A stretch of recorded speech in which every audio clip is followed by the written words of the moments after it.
Hi, welcome to Scriptures Unveiled. Today we're going to answer a question. Yeah, because there was a question about, so what is the flesh? We talk about the spirit a lot and the flesh, so let us kind of just dive into that. Into what the flesh is. To what the flesh. And so the way the Lord gave me an example was these clothes are likened to the flesh. So they're kind of like the image of the flesh. And so, and what I mean in this picture I'm trying to bring is that these clothes don't identify me.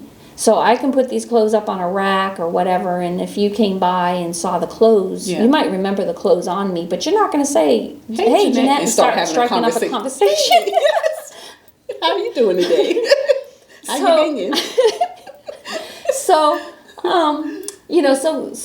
these clothes don't identify me. Who I am is really underneath these clothes. So that's kind of how it is with the flesh, is that the flesh is an outward covering that covers my true identity or being underneath. So it's kind of like a bodysuit on the outside. I like that. That's just a covering. And we know it says what the flesh is dead, that the flesh is crucified. That what else the flesh ones? There's a bunch of them out there.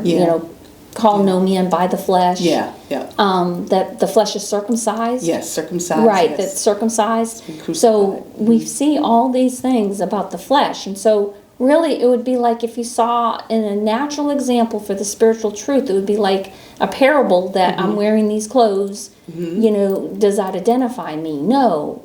I'm identified by the person that's below the clothes, that are underneath the clothes. Yes, absolutely. So even like, just as an example, if your clothes get dirty, because you're rolling out on the ground and doing, it doesn't mean you, what's underneath the clothes is dirty. Correct. And that's equivalent to like us feeling like, oh, we're not righteous, we're unholy. You know how you can go back and forth from seeing what's in your flesh. It's not meaning physical dirt, but it's meaning spiritual dirt. That we're under that guilt, condemnation, that shame. Thinking we're devalued, that we're not worthy. Innocent, we're not pure. We're not innocent and all that. So that's the dirty that we take on inwardly. We do. When we receive those lies. And it literally is. It does. It devalues. It devalues.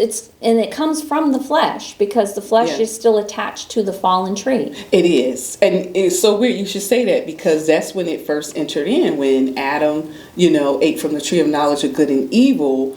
It said their eyes were open. Yeah, I know. So I was like, what? They're open. Exactly. So I really asked the Lord, what? Their eyes being open after they ate.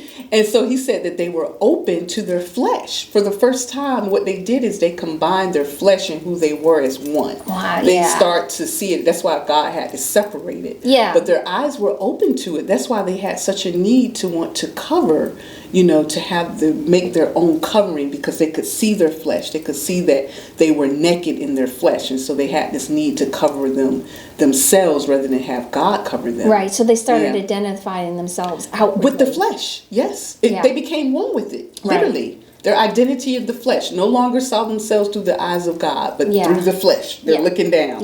Not, to God that's within. And so, and God had to separate it. He had to separate it. And so that's what we have today when we're believers, is that when we talk about it being circumcised, it's literally separated. So you can't say, like in the circumcision, and we're talking about the Old Testament, that the foreskin identified the guy. It doesn't. So neither does the clothes identify who I am. So we can't go around then identifying ourselves or others, according to what they look like they're doing outwardly. Exactly. That's why it says in the scriptures, no man by the flesh. No man. Because like you said, it's just a bodysuit. A bodysuit. God circumcised where we once saw ourselves in that flesh. God made it possible now for us to see ourselves for who we really are. And not through the flesh. He redeemed our identity. And so that's kind of the explanation of the flesh. Yes. And if you have any more questions, please be sure to make a comment, ask questions. Please be sure to subscribe and hit our like button. Thank you. Thank you for joining us.